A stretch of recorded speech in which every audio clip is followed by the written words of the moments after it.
Are you thinking about your next project or looking to invest in real estate the first time and wondering if you should either go about flipping real estate or go with buy and hold real estate? Well, guess what? After watching this video, you're going to learn everything there is to know about both of them, making your decisions so much easier about whether you should begin flipping or buy and hold real estate. And this is the only video that you need to watch to get the information needed for your decision. And it's all going to begin right after this.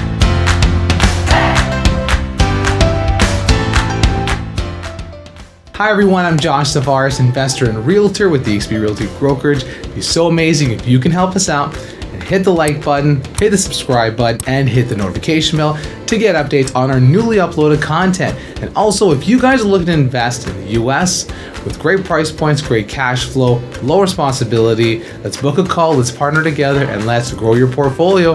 Without further ado, let's get it started. Real estate flipping as well as buy and hold real estate are two fantastic methods that are very different, however, are very useful, and many investors have used them, whether from income basis or as well from a wealth generating basis. Many investors have actually gone through the process of using both methods, not only to help grow their portfolio, but also helping them with scale their income basis so they can leave their 9 to 5 and have a much more fulfilling life on their terms. Now let's start with real estate flipping. Because real estate flipping we've talked about many times on our channel. It's essentially looking at a property that is below market value that needs some cosmetic upgrades, in which you're purchasing that property about 70 cents to 50 cents on the dollar what it's fully worth, completely renovated, purchasing it, getting it on contract, closing, and essentially having renovations completed.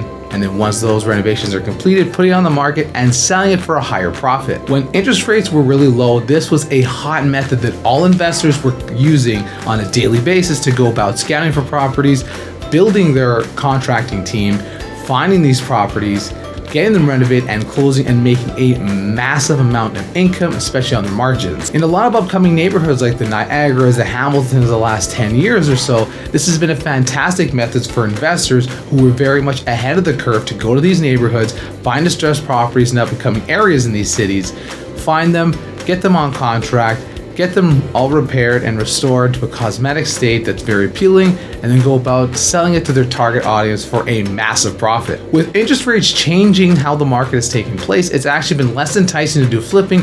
Reason being is properties are staying on the market longer, they've actually lost value, and people are actually looking at different options instead of just the newest, latest, greatest properties. So it's going to take longer, which means more funds that you as an investor are going to have for holding fees such as utilities, insurance, property tax, and so on. Now, one of the most important things, of course, is finding the property. You can either work with wholesalers who have the deals ready to go of undervalued properties in areas they've already scouted, got on contract, get the contract from them, have the contractors now go about renovate the property, and then go about selling the property once it's completely cosmetically finished. Or you can go on the boots on the ground approach, which could be door knocking, cold calling, looking up marketplace, Kijiji, and other type of methods, even word of mouth people in the neighborhood. Also, many investors who are looking for these type of properties are looking for specific signs. They're looking for properties where the shingles need to be improved, maybe there's broken glass, there's a lot of high grass that hasn't been cut in some time,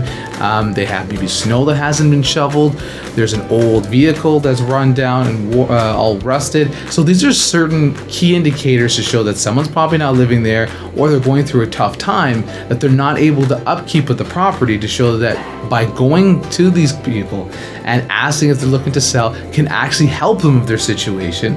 So it's a win-win. They're able to get out of a situation, make some money, get out of their circumstance. We're able to find this property and turn a profit. The next thing I recommend is having a very reputable team that you can trust with contractors that ideally you can manage at some points throughout the process. Now, a general contractor will have their own team of individuals like plumbers, electricians, drywall, and so on and so forth. You want to have a team, of course, that is at a good price point, but at the same time, they're actually working for you the whole time and not working in different jobs where you're still paying them, or ripping you off and promising you one thing and not delivering on it. One thing you need to be careful with working with contractors is that some of them may not promise everything that they say. So you want to be able to go on site and manage everything that they're doing to some degree, or have a secondary party or third party go about going on site and seeing how things are going and making sure you're keeping up with timelines and expectations.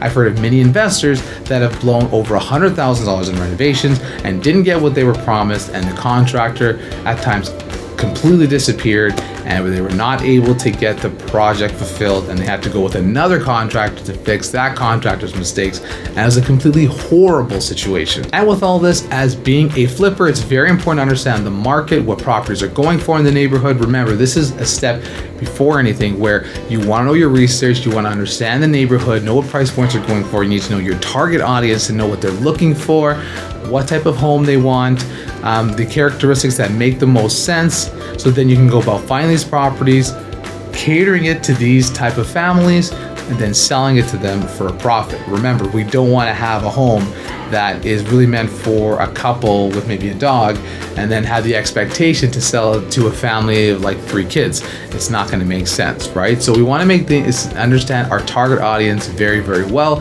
so we're able to cater it to them, so it's much easier to have a transaction, because remember, the longer we have the property, the more fees that we're going to endure. The next step essentially is going about selling it, and I highly recommend working with a real estate agent who's reputable. Feel free to reach out to Tharmila and I, where we can help you with selling your home and listing it. And essentially, you want to work with someone who's going to be able to provide the maximum amount of value and be able to market to full capacity as possible, giving you the best opportunity to sell your property as soon as possible for the top dollar. Another thing to look out for when going about flipping is that there's going to be a lot of taxes, because you're purchasing a property, you're providing cosmetic value, and you're going to have to sell it. Now, after you sell it, there is going to be some taxes. Now, there's things you can write off, but there is going to be some tax, so you might want to have some funds set aside. Now, with buy and hold real estate, it's going to be a little bit different in terms of on the tax perspective, because you're holding the property, not essentially selling it. But there are expenses that you can deduct. Expenses like labor, contracting fees, interest, insurance, and anything as such. Now, we'll say with flipping, you're essentially going to be generating income, but not wealth. That's the thing with flipping, is that essentially you're going to go about purchasing a property, providing value, and selling it. And it's going to be really difficult to build wealth, because you're essentially generating a really high income. You could generate, over $100,000 in income after everything's said and done on a property that was really, really, really low in price point, and able to get it to a really great price point, right? But you have to continue to do multiple flips every single year, even on a multi-month basis, because it gives you a really good income, but at the same time, it's not wealth driven. Now, with buy and hold real estate, I highly recommend, and a lot of investors have done this themselves, is going about the similar process, finding a distressed property, getting it renovated, getting up to market value, and being able to keep it, renting it out to long-term tenants. Now, with buy and hold real estate, once you have the property, it's completely renovated and ready to go. At this point, you want to find quality, great tenants, and there's many different ways to market your property. You can market on Facebook Marketplace, Facebook itself, Kijiji. You can have flyers around the neighborhood. There are a ton of different things that you can do to find great tenants online. And there's also many different apps that you can use to collect their information, these tenants, and make sure you're getting a quality tenant and not someone who's going to give you any trouble down the future. I highly recommend buy and hold real estate, that you understand the landlord-tenant board rules, especially if you're going to be managing the property yourself, and understand the rules. So depending on what city, province, or state you're going to be investing in, I highly recommend that you look into the matter in that specific area and understand the rules, because you don't want to have any additional fees or any charges against you as an investor for not understanding and adhering to the rule. And now with the family, it's really important, similar, to have things like amenities nearby, such as transit. You want to have schools, parks nearby for children. You want to have other amenities nearby. Groceries, shopping, coffee shops as such are going to provide a tremendous amount of value. And ideally, you want a property with a good sized lot, front yard, especially backyard for the kids to play around. It'd be nice to have a garage if that's possible, and be able to have space perhaps for a pool in the event the tenants want to do that, or following the rules within the state, city, or province. And be able, like I said, to just cater within their needs. With long-term buy and hold, you're going to have tenants stay for the long term. They're going to have minimal maintenance.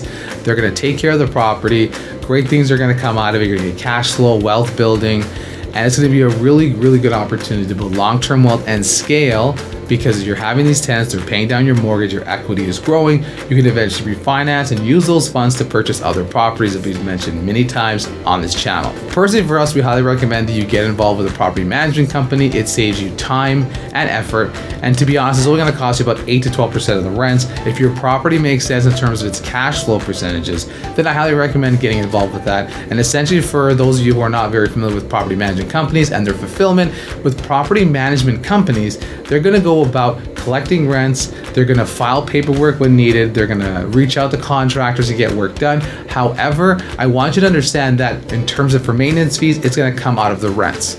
So in the event that there is a $500 plumbing fee, that is going to come from your rent. So something to keep in mind as well.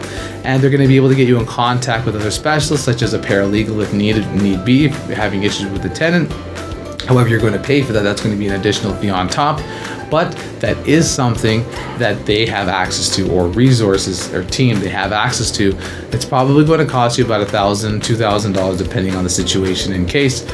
But that's something to have an idea in mind, and also really good to have reserve funds in the event that things go a little sour and unexpected at any time. Buy and hold real estate, just like flipping, is fantastic in its own way. If you're looking for an income perspective, guess what?